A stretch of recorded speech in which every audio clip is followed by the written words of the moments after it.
ದೊಡ್ಡಬಳ್ಳಾಪುರ ತಾಲೂಕಿನ ಚಿಕ್ಕತುಮಕೂರು ಕೆರೆಯ ಬಳಿ ನಡೆದ ದೊಡ್ಡಬಳ್ಳಾಪುರ ನಗರಸಭೆ ಮತ್ತು ಬಾಶೆಟ್ಟಿಹಳ್ಳಿ ಪಟ್ಟಣ ಪಂಚಾಯಿತಿ ವ್ಯಾಪ್ತಿಯ ತ್ಯಾಜ್ಯ ನೀರು ಹಾಗೂ ಕಾರ್ಖಾನೆಗಳ ತ್ಯಾಜ್ಯ ನೀರಿನಿಂದ ಅರ್ಕಾವತಿ ನದಿ ಪಾತ್ರ ಕೆರೆಗಳು ಮಾಲಿನ್ಯಗೊಳ್ಳುತ್ತಿರುವುದನ್ನು ತಡೆಯಲು ಕೈಗೊಂಡ ಕ್ರಮಗಳ ಬಗ್ಗೆ ಜಿಲ್ಲಾಧಿಕಾರಿ ಶಿವಶಂಕರ್ ಮತ್ತು ಜಿಲ್ಲಾ ಪಂಚಾಯಿತಿ ಸಿಇಒ ಅನುರಾಧ ನೇತೃತ್ವದಲ್ಲಿ ಹೋರಾಟಗಾರರೊಂದಿಗೆ ನಡೆದ ಸಭೆಯಲ್ಲಿ ಅರ್ಕಾವತಿ ನದಿ ಪಾತ್ರದ ಕೆರೆಗಳ ಸಂರಕ್ಷಣಾ ಸಮಿತಿ ಸದಸ್ಯರಾದ ವಸಂತಕುಮಾರ್ ಮಾತನಾಡಿದರು.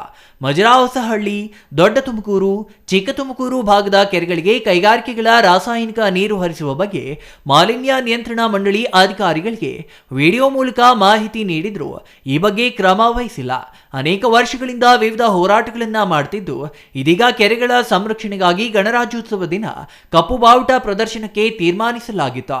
ಈವರೆಗೂ ಕಾನೂನಾತ್ಮಕ ಹೋರಾಟ ಮಾಡಲಾಗುತ್ತಿದೆ. ಈಗಾಗಲೇ ವಿವಿಧ ಮಟ್ಟದಲ್ಲಿ 3-4 ಮಂದಿ ಅಧಿಕಾರಿಗಳು ಬದಲಾದರೂ ಸಮಸ್ಯೆ ಬಗೆಹರಿದಿಲ್ಲ ಎಂದು ಆರೋಪಿಸಿದ್ರ.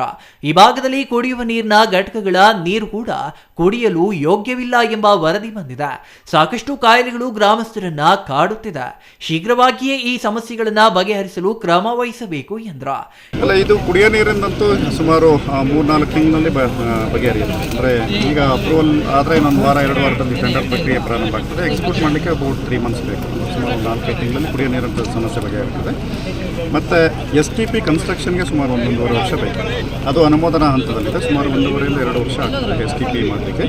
ಆವಾಗ ಪರ್ಮನೆಂಟ್ ಸೊಲ್ಯೂಷನ್ ಆಗ್ತದೆ. ಇದೇ ಸಂದರ್ಭದಲ್ಲಿ ಮುಖಂಡ ಆದಿತ್ಯ ನಾಗೇಶ್ ಅವರು ಚಿಕ್ಕತುಮಕೂರು ಕಾಲೋನಿ ನಿವಾಸಿಗಳಿಗೆ ಹಕ್ಕುಪತ್ರ ನೀಡಬೇಕೆಂದು ಜಿಲ್ಲಾಧಿಕಾರಿಗೆ ಮನವಿ ಸಲ್ಲಿಸಿದ್ರ. Mahesh, CTV news, Doddaballapura.